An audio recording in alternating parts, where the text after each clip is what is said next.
I had barely stepped out of the cab when I saw Mr. Clay leaning on his fence, nursing a mug of something that smelled faintly like cinnamon and black coffee. He raised a hand. "Back already?" "Arletta just got in," I said, adjusting the strap of my overnight bag. Boone had been nice cold mornings, old colleagues, too much bad coffee, but the kind of place that left you thinking maybe there was still good left in the world. Until now. Clay looked at me for a moment longer than usual. "Listen," he said. Slowly, "Was everything okay here while you were gone?" I blinked. "Far as I know." "Why?" He scratched at his chin. "A few nights ago, my wife swore she heard screaming coming from your side. Thought maybe the TV was on, or something else." "Screaming," I half laughed. "Clay, I wasn't even here." He shrugged, but there was tension behind his casual tone. "Guess it must have been the wind. Or one of those raccoons again." I forced a smile, waved goodbye, and carried my bag to the porch. But even before I unlocked the door, I felt it. Something was off. The moment I stepped inside, the scent hit me. Lemony. Too clean. The hallway rug was aligned perfectly with the wood planks. The brass doorknob gleamed. I stood still. My home had never smelled like this. I don't clean like this. I dropped my bag and walked through the house, each step confirming what I already knew but didn't want to believe. Pillows fluffed, kitchen counters wiped to perfection. Even the coasters were stacked symmetrically. I opened my phone, scrolled to my messages. Me. "Did you stop by while I was gone?" Joran, "Nope. Not even once." Why I stared at that reply, cold rising in my chest. I stood in the middle of my gleaming hallway shoes, still on suitcase forgotten. The lemon scent wrapped around me like a lie too carefully placed. I walked upstairs toward the bedroom. The bedroom door creaked open with that familiar sigh it always made, but what I saw on the other side wasn't familiar at all. My bed, usually rumpled with pillows, in rebellion was pristine, corners tucked sharp enough to draw blood. The top sheet folded with exact symmetry. A lavender sachet lay on the pillow. I don't own lavender sachets. I moved to the dresser, running my fingers along the top. Not a single speck of dust. My jewelry box was shifted half an inch left from where I kept it. I always leave it centered with the mirror's edge. I stepped back, trying to breathe through the lemon and linen. Downstairs, I noticed it too. The coffee table. New scuff marks along the leg I never bump. The rug aligned with the TV stand in a way that didn't match how I left it. And the photo frame on the mantel, the one of Joran holding Marla at the beach, tilted just slightly toward the window, like someone had looked at it and didn't quite put it back right. The next morning, I went to collect my mail and ran into Mrs. Dietz, watering her chrysanthemums. She gave me a chipper wave. "Oh, good you're back. I thought I saw someone in your window the other day. Figured you'd gotten home early." I paused. "What day was that? Tuesday, I think. Tall woman, silver hair. Thought it was you at first." I nodded and smiled, like I wasn't suddenly ice inside. Must have been a shadow. Inside I made tea, but my hands were shaking too hard to pour the water without spilling. I drank it anyway. That night, after triple-checking every lock and light, I opened the dusty tech drawer and pulled out the tiny cameras I'd bought 2 years ago, but never used. One in the kitchen, one in the living room, one facing the hallway, another in the bedroom, and one above the entryway tucked behind the curtain rod. I didn't tell Joran. I didn't tell anyone. I just watched the blue lights blink to life, then turned them all off. Tomorrow I'd leave again. Only this time, I wouldn't really be gone. The hotel in Chapel Hill was modest, beige carpet, too many mirrors, a faint smell of chlorine that drifted from the pool down the hall. I unpacked quickly, then opened my laptop with deliberate calm. The camera feeds flickered to life one by one. Kitchen, living room, hallway, bedroom, entryway. Day 1 passed with nothing but silence. A few drifting dust motes caught the light in the living room. The entryway stayed closed. No one came. No one left. I watched the footage before bed, feeling half foolish for the effort, half relieved. Day 2 was different. At 8:46 p.m., I saw it. The entryway camera blinked on. The door opened and a man stepped inside. Tall, broad shoulders carrying a duffel bag slung low on his back. He didn't hesitate. Just walked through like he'd done it 100 times. A minute later, a woman entered behind him. She wore a long shawl that trailed behind her silver threads, glinting as she moved. Then another woman. Then a man with a folding chair under his arm. They didn't knock, didn't speak, just entered. I stared at the screen, barely breathing. Then came Joran. He walked in like he owned the place. He nodded to the others, took the wine bottle from the second woman's hand, and kissed her cheek. Familiar, unbothered. He walked into my kitchen, rummaged for a lighter, and lit 3 white candles along the coffee table. They all sat down. The woman in the shawl closed her eyes and began to hum, soft, low, almost melodic. The others joined in. A kind of chanting, circular and pulsing. The kind of sound that wrapped around the room like a slow tide. Joran leaned back against my armchair and exhaled deeply, eyes closed like he was home. I watched from 180 miles away in a stiff hotel chair, heart pounding through my ribs.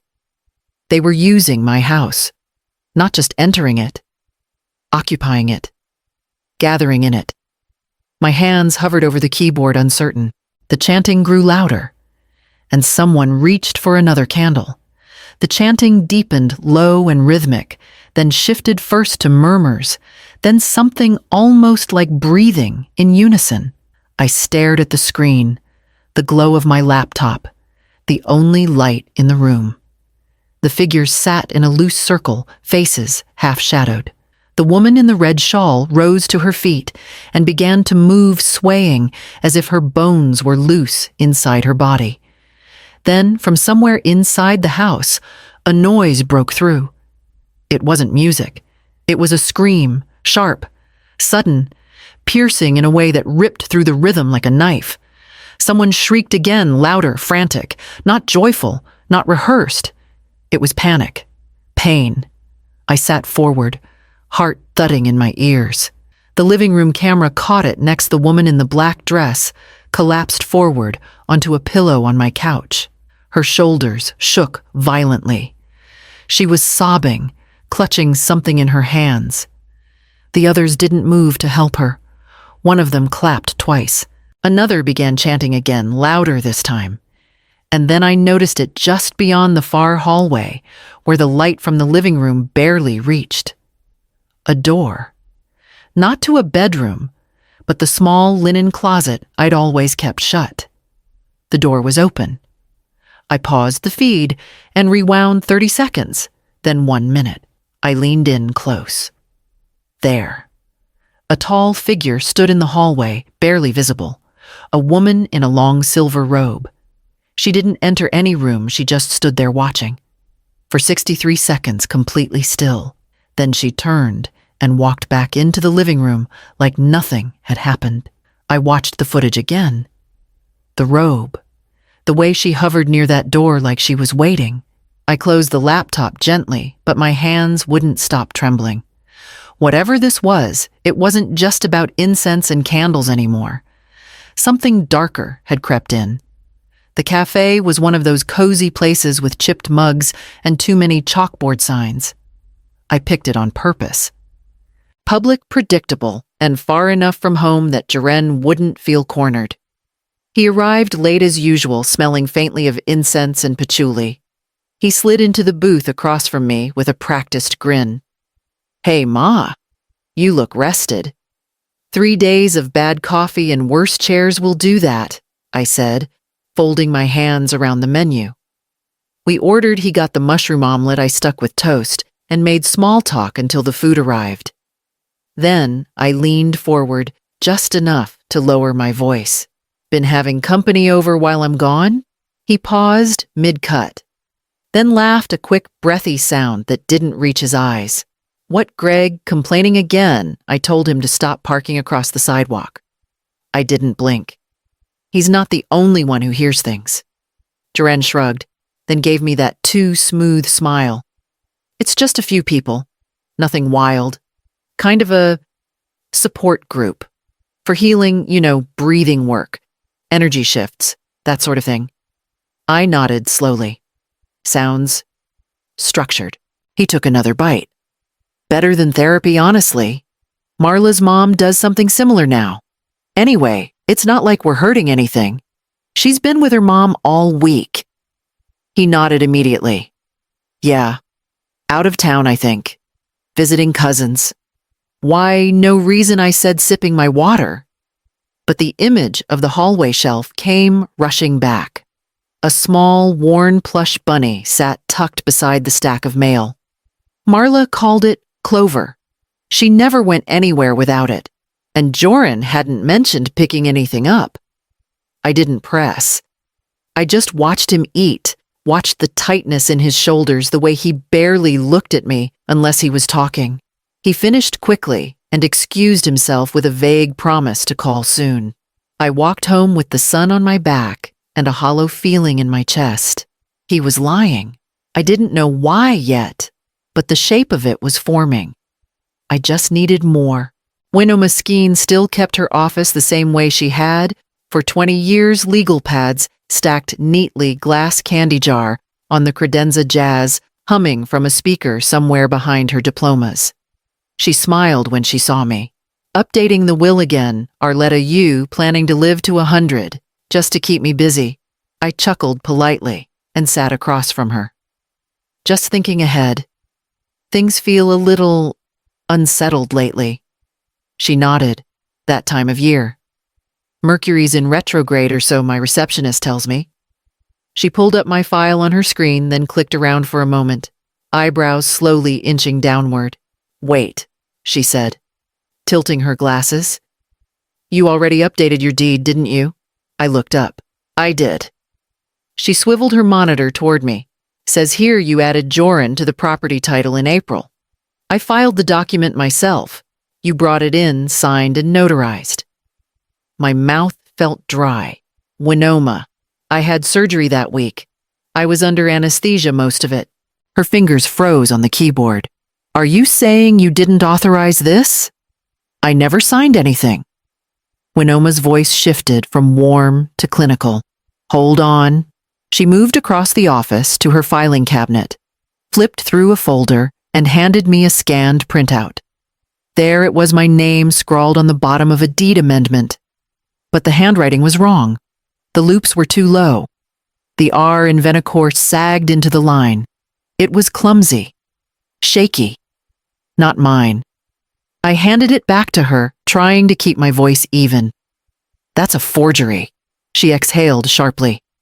I'll start paperwork to flag it immediately. If this goes legal, you may need a handwriting analyst. Do it, I said, standing slowly. And Winoma, don't mention this to anyone. Not yet. She nodded grimly. You'll be the only name on the deed again by next week. I left the office with my pulse thudding in my ears. Joran hadn't just lied. He'd taken something. Quietly, deliberately. And now I needed to find out what else he thought he owned. It was just after noon when I heard the knock. 2 short raps, then one longer. Mr. Clay. He stood on my porch, holding a small brown envelope and wearing the kind of expression that meant something was about to change. I'm not trying to meddle, he said, but I bought one of those cheap security cams last month. Thought you might want this. He handed me the envelope. Inside was a small USB drive warm from his pocket. I thanked him, and he nodded once lips pressed thin before heading back across the lawn. I closed the door, locked it, and went straight to my computer. It took a moment to load. When the footage appeared, it was grainy, time-stamped in white numbers, 2:13 a.m. A figure walked into view. A woman, tall, hooded, approached the left entrance of the duplex. My entrance. Behind her was a smaller figure, Marla.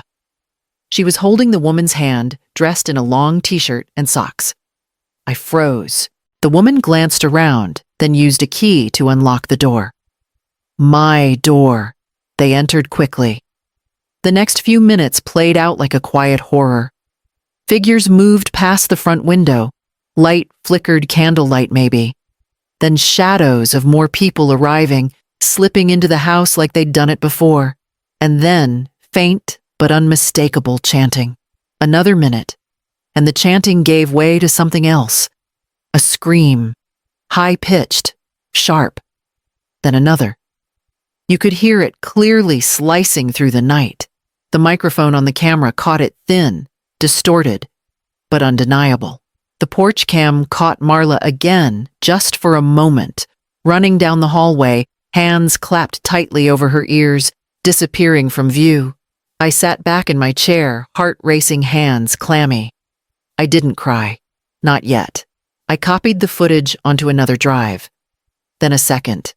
Then a third. I placed one in my purse, one in the fireproof box, and one under the sink in a plastic bag. Then I picked up the phone.